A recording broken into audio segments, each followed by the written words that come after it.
আজি মই আপোনাক লৈ যাবলৈ ওলাইছোঁ গুৱাহাটীত শ্ৰীমন্ত শংকৰদেৱ কলাক্ষেত্ৰত অনুষ্ঠিত হৈ থকা লোকমন্থন 2022 শ্ৰীমন্ত শংকৰদেৱ কলাক্ষেত্ৰত গৰিমামণ্ডিত লোকহিষ্টৰীৰ বিশ্বৰূপ লোকশিল্প আৰু কৃষ্টিৰ প্ৰয়াসৰ বাবে আয়োজিত কৰা হৈছে এই অনুষ্ঠান।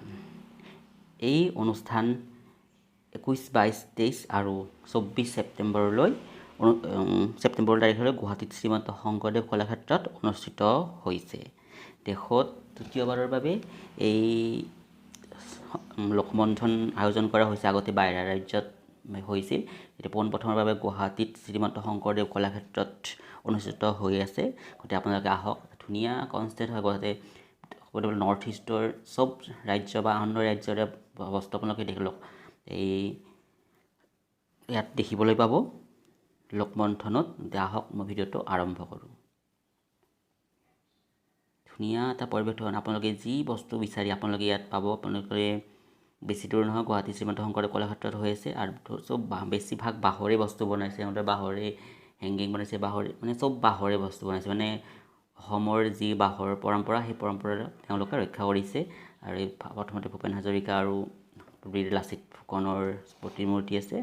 আপোনালোকে এনেকুৱা ৰংঘৰ কাৰেংঘৰত আহি কিবা কিবি বনাইছে। আপোনালোকে ধুনীয়া লাগে, আপোনালোকে আহিব চাওক। মোৰ মোবাইলৰ দ্বাৰাই আপোনালোকে অলপ তাৰ আভাস লওক।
ডাঙৰ আৰ্টিষ্ট ইয়াত গান গাব। আপোনালোকে আমাৰ নৰ্থ ইষ্টৰ চব কেইখন ৰাজ্যৰে গায়ক গায়িকাবোৰে ইয়াত গান গাব আৰু আপোনালোকে বিভিন্ন ৰাজ্যৰ কোনোবা গায়ক আহিব।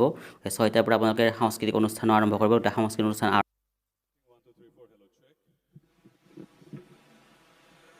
Hello check.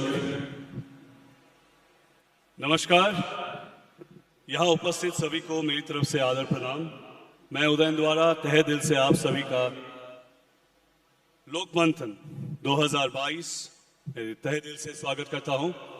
जैसा कि आज का दिन बहुत ही खास है और हम मानते हैं, हमारे यहाँ मानना है कि कोई भी शुभ काम जब हम करते हैं तो सबसे पहले हम प्रभु को स्मरण करते हैं।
Ladies and gentlemen, may I request everyone to kindly join your hands together.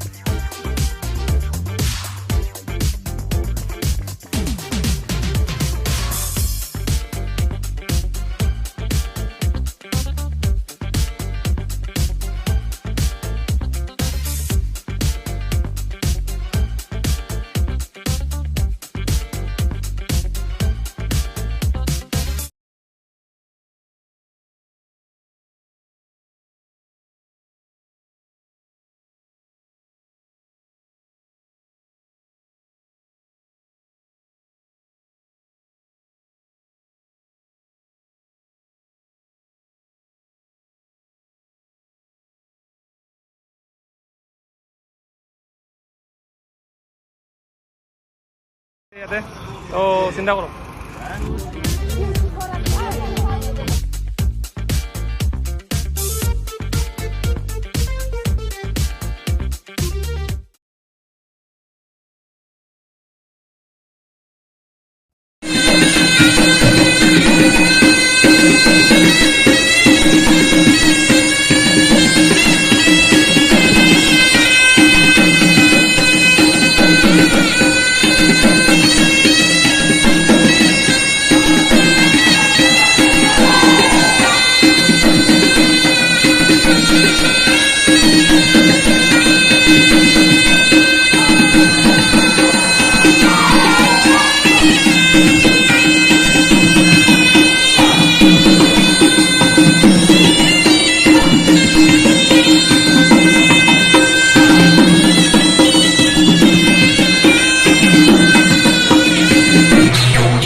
কোথায় হচ্ছে? হয়েছে